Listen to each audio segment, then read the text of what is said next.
Ngayon guys, papalitan na natin ng barrel yung laruan na pinagawa sa atin ng kaibigan.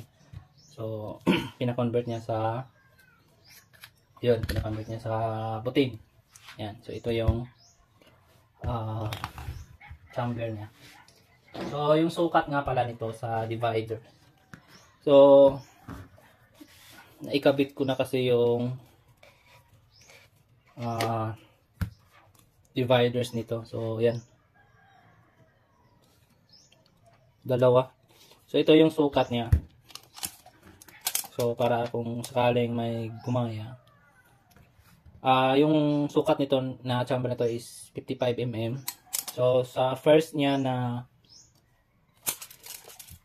dito sa bandang valve, first niya na dividers is 5 inches. So, nasa sa inyo kung gagawin nyo bang 6 inches para kung gusto nyo talagang malakas yun. So sa ganitong PVC kasi nagamit ko is hindi siya gaano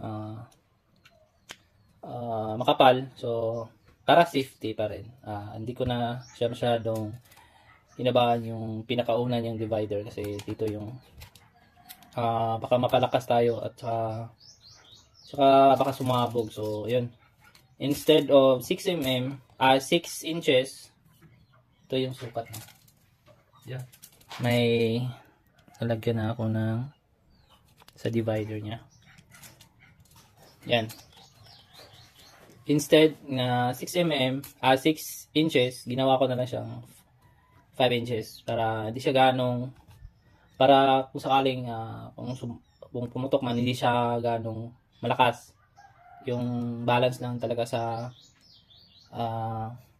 bala natin kasi pag nasobrahan sa lakas din kasi magwawala yung bala.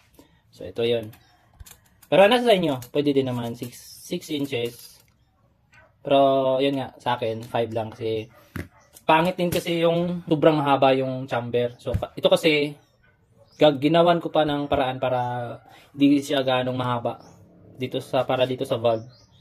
So gusto niya kasi buting type. So yun, balik tayo dito. Ang sukat nito is 5 tapos 1, 2, 3. Dito kasi ako nag plus. Yeah. Bale, yung ano nito is 3 sana. Pero yun nga hindi ko na siya ganong pinahabaan kasi nga nag-a-adjust din ako dito sa valve kasi sobrang haba nito guys. Yan. Mga wait lang. Sukatin natin. Mahigit 17 inches. Yan. So puputulan ko pa yan para hindi siya ganong mahaba dito sa cover ng gas tank. So yun nga, naputulan ko na to, tapos naputulan ko na din dito. So, bali 6 inches yata sana to eh. So, ginawa ko na lang 5. Binawasan ko na lang dito na 1 inches. Tapos, dito naman, 3 inches pa rin. So, nasa inyo. Pero yung female kasi na nalagay dito is, yan, dyan siya, hanggang dyan yung kapal niya. So, yan. So, medyo makapal kasi yung pagka, ano niya. Yeah. So, hindi ako nagkabit nito. Bale, yung nakalagay dito is yung 1/2 na ganito. Ganito.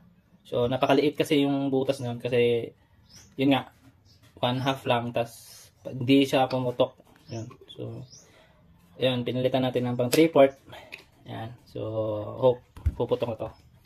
Tapos, yung need natin dito is yan. Elbow 3/4 na PVC pang salpak dito sa T. Yan. Tapos dito naman sa may 3/4 pa rin para fit dito magkadugtong sila. Yan. Tapos yun chamber niya. Yan. Yan. So, okay sana pag ganito lang. Kasi, yun nga, may valve pa siya, kaya medyo mahaba na siya. Pero, pag okay naman kukunin yung ganito. Yung may kukunin lang yung gas tank. Tas ano lang. Kasi pag ganito ka ganyan kahaba kasi medyo ano nasobrahan sa haba. Pero okay naman dahil yun nga ito yung gas bottle niya. Para ito hindi pa to na lagyan ng ano. Ayan. So, titignan lang natin yung pag natapos na kung mahaba talaga. Pag mahaba talaga, need natin na bawasan to kasi yun nga, pangit din kasi pag nasubrahan sa ano, haba. So, yun. Yung sukat nga pala nito ng butas ng ano nito. Yung first na PVC na yan, PVC na divider na yan, yung naibutas-butas. Yan yung 20 to, tapos yung sa kabila, sa pangalawa, dito ay ano 24 yata yun. Basta 23, 24. Pero pwede naman same lang sila ng butas. Pero sa akin kasi pinalakihan yung pangalawa na divider. Nilakihan ko ng konti. So ayan. Saka dito sa valve naman. Yan, yun pa rin yung valve natin na gamit. Tapos yan, salpak. Ito kasi yung kailangan kasi safety first tayo eh kasi yun nga mahirap na baka masabugan yun. Pag ganito kasi na chamber na gagamitin, medyo malaki na kasi yung ano niya, power, malakas ng putok nito. So kailangan pulido yung paggawa para hindi tayo masabugan. Yan. So para safety din tayo. So pwede din to sa spray type. Pwede din naman to tanggalin. Palitan nandito ng end cap. Oo. So yan. Pero mas okay kasi yung pero pag wala nang butin, pwede din naman tong Fly Tiger. Spray type na lang para pag natanggal, di na siya mahaba yung chamber. Di na siya ganong mahaba. Pero yun nga, gusto ng may-ari nito is spray type. So, yun. Ito yung haba niya. Hindi siya line. So, anuhin pa natin yan. So, yan lang guys. Kung sakaling may gumaya, basta safety first muna tayo para mahirap na pag mga ganitong chamber na malaki. Napaka-power na kasi nito. So, yun. Kaya hindi ko masyadong hinabaan yung chamber niya kasi baka masabugan pa. Mahirap na. So, ayan. Yan na yung pag nadikit na, ganito na yung ano niya. Itsura niya. Tapos yung wooden bat niya. Ito.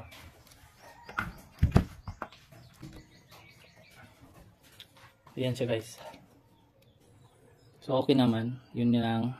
Ito natin na lagay. Di pa natin nadikit. Kailangan pa natin dito ng ano, epoxy. Pero ayos naman. Ito din yung gusto niya ano buttstock. Pero mas para sa akin mas maganda kasi yung ano, yung una niya, yung pinaka ano niya, yung wait lang. Ito. Mas bagay kasi to. Kasi yun nga wooden bat kasi kailangan mas okay din kasi to. Pero yun nga gusto ng may-ari na ganito na lang. So wala tayong choice. Ito na lang. Since may available naman sa isa. Yan. So yun lang. At basta pag gagayahin nyo na ganitong chamber, basta ano lang, safety first talaga para hindi tayo iwas tayo sa sabog. Kasi baka mapasobra tayo sa lakas. Yan. Baka yun nga disgrasya pa. So yun lang guys. At papaki-update ko na lang kayo pag nabuo na to. Na ididikit ko pa kasi to. Lalagyan pa ng epoxy. Tas ito. Ididikit ko pa to. Yan. So yan lang guys.